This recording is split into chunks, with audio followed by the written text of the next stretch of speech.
So Hezbollah just carried out their long-anticipated revenge attack against Israel, and it begs the question, was that it? Because if so, it sure looks like Israel came out on top in this exchange and may have just reset the balance of power in the north. Now, as a little background here, on July 30th, Israel killed Fuad Shakur, who's considered to be the head of Hezbollah military forces, sort of their chief of staff of sorts, the most senior Hezbollah figure that Israel has killed in a long time, and certainly since this wave of fighting kicked off on October 8th. I should note that Shakur helped to plan and participated in the 1983 Beirut barracks bombing that killed 241 Americans and 58 French soldiers. And we've been waiting on a response since then, and it kind of looks like it came, at least according to Hezbollah's statements. For weeks now, there's been speculation on when, how, or if Iran and the Axis of Resistance would respond to the killing of Shakur, as well as Ismail Haniyeh, the leader of Hamas in Tehran. Now, one of the most dangerous situations for Israel, and we've talked about it previously on this channel, was if multiple parties, multiple of their enemies decided to attack at once. That had the possibility of overwhelming Israeli air defense. They just plain wouldn't have enough interceptors to shoot down that number of drones, missiles, and rockets. It likely would have led to significant death and destruction inside of Israel. But now it looks like Hezbollah decided to go it alone, and that's going to have a major effect on how this war plays out going forward. Now I'm going to shift over to live UA map here to give you an idea of what we're talking about today, or the location. This is a publicly available resource. I'm going to start a little more zoomed out on the broader Middle East and zooming in here to Israel.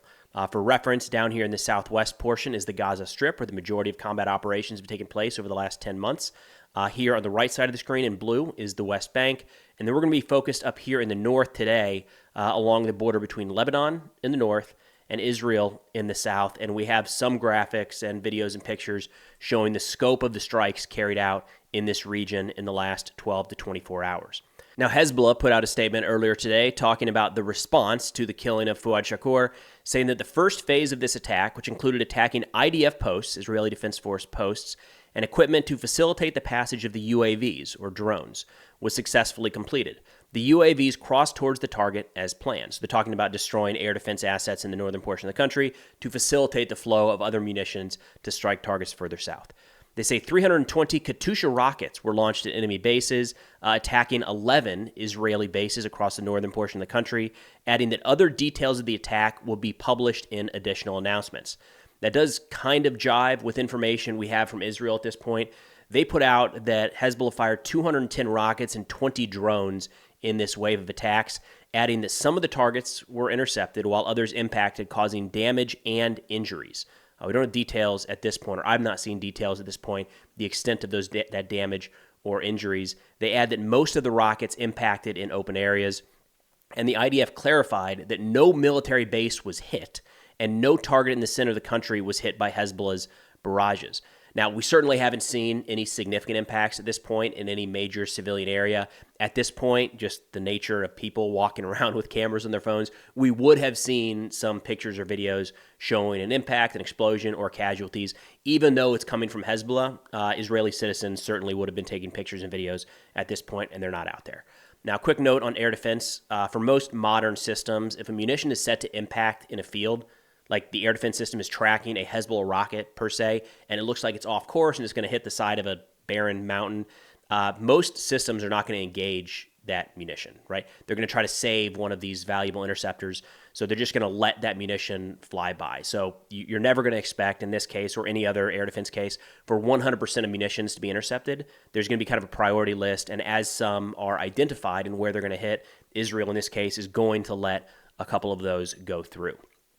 Now, turning to the Israeli response, it was fast and, by all accounts, pretty overwhelming. Again, we've got pictures and videos showing the extent of the Israeli strikes in Lebanon that they say was conducted by over 100 Israeli aircraft. And this is where I could argue that the balance of perceived power in the north has shifted. If Israel was able to carry out an attack like this with little to no effect from Hezbollah. So turning to Rear Admiral Daniel Hagari, the IDF spokesperson, he said, quote, "A short while ago, the IDF identified the Hezbollah terrorist organization preparing to fire missiles and rockets towards Israeli territory. In a self-defense act to remove these threats, the IDF is striking terror targets in Lebanon from which Hezbollah was planning to launch their attacks on Israeli civilians. This follows more than 6,700 rockets, missiles, and explosive UAVs fired by Hezbollah at Israeli families, homes, and communities since October 8th.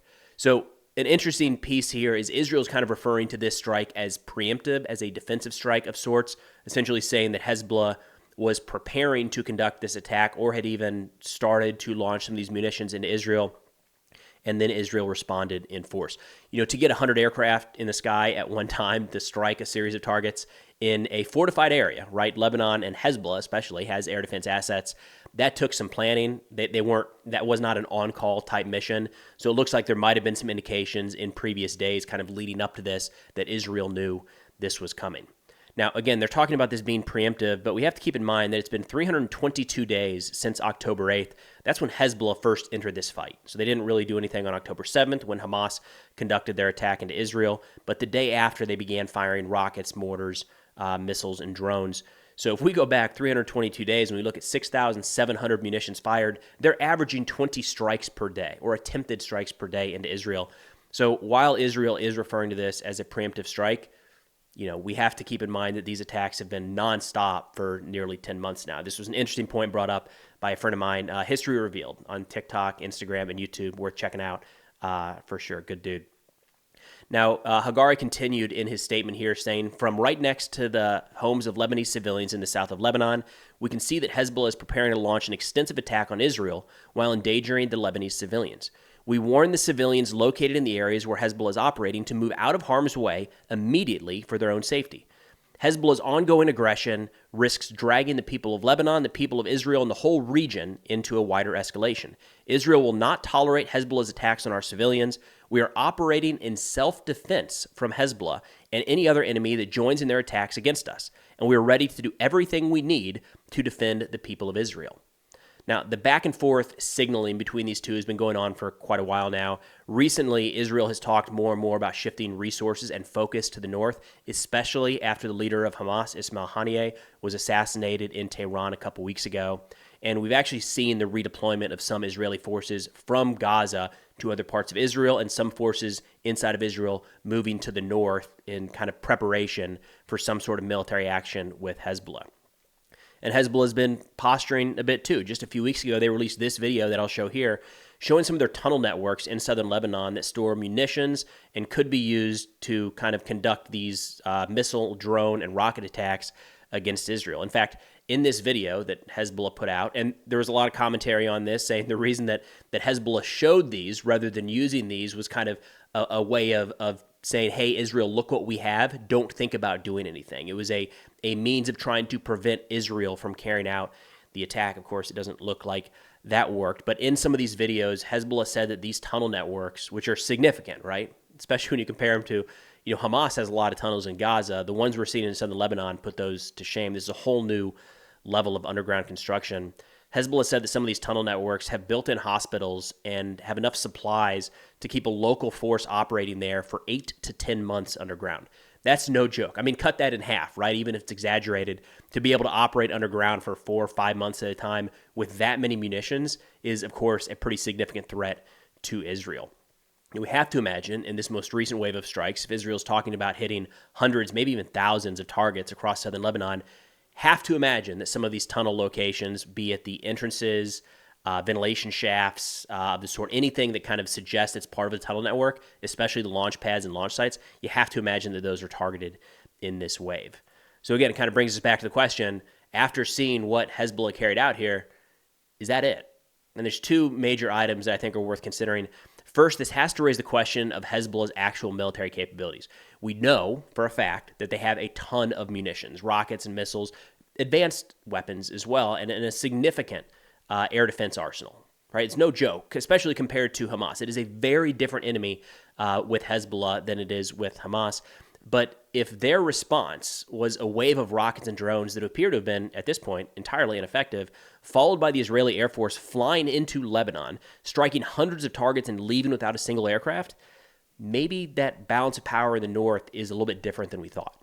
And we've talked about it on this channel before, about the major concern up north is the quantity of Hezbollah munitions and how they'd be able to likely blanket a large portion of Israel in the opening moments of a war. we might have just gotten a little taste of that. And it appears that those munitions were ineffective and Israel was able to respond in force, again, without losing a single aircraft. Maybe we need to rethink what things look like up north. The second is that we have to assume that 100 jets over Lebanon had some sort of effect on degrading the Hezbollah military. And that's going to play in any sort of future calculations when it comes to a combined attack across the axis of resistance. So Iran, Hezbollah, maybe the Houthis, the Islamic resistance in Iraq, a variety of militia groups there, kind of coming together to attack Israel. It's entirely possible that right now Hezbollah doesn't have the same capabilities that they did before the attack. We have to assume that, right? It's a lot of airstrikes against their military equipment. So if all of these groups join up for a larger assault, it's likely that Hezbollah at this point is not going to be able to contribute as much as they could have just a few days ago. Now, it's still very, very early. In fact, we're still waiting a response from Hezbollah leader Hassan Nasrallah later today. But for now, at least, it sure looks like Israel came out on top in this exchange while avoiding things spiraling into a larger conflict. But that's all I got for now. Of course, if you're interested in this or other national security subjects, be sure to check out Between the Lines. It's our reader-funded publication, linked in the description below. But thanks for watching, and I'll see y'all next time.